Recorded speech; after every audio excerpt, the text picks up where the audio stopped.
what God thinks about you is greater than what they said about you.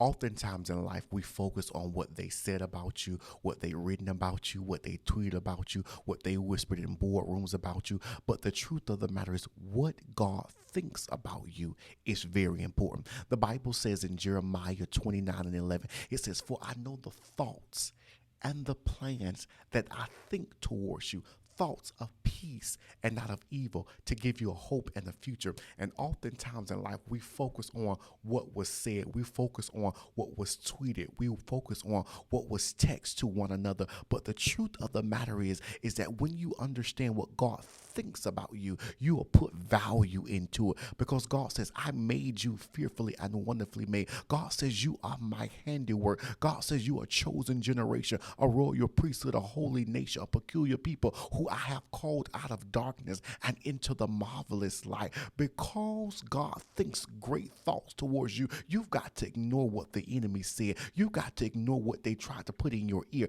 because the Father says, "What I think is the only thing that matters." The Bible says, "For I know the thoughts that I think towards you, thoughts of peace and not of evil." God says, "I'm not trying to harm you." He says, "When I look at you, I don't see nasty. When I look at you, I don't see a person who's not worth it." He says, "I think that you are worth it." He says, "I know the thoughts and the plans that I think towards you, thoughts of peace and not of evil, to give you a hope and a future." And because I understand what God thinks about me, I'm going to focus on what he said. Put it at the bottom of the screen. I'm going to focus on what he said about me. Yeah. I'm going to focus on what he thinks about me. Yeah. Because what he thinks about me is settled in the earth. What he thinks about me is the only thing that matters. What he thinks about me is a thing that I'm pursuing after. Because if he thinks it towards me, that means he's calling me higher. If he thinks it towards me, that means I'm capable to achieve it. If he thinks it towards me, it means I have the ability to become it. If he thinks it towards me, it means I have the power to rise in it. Ignore what they said about you and start walking in what he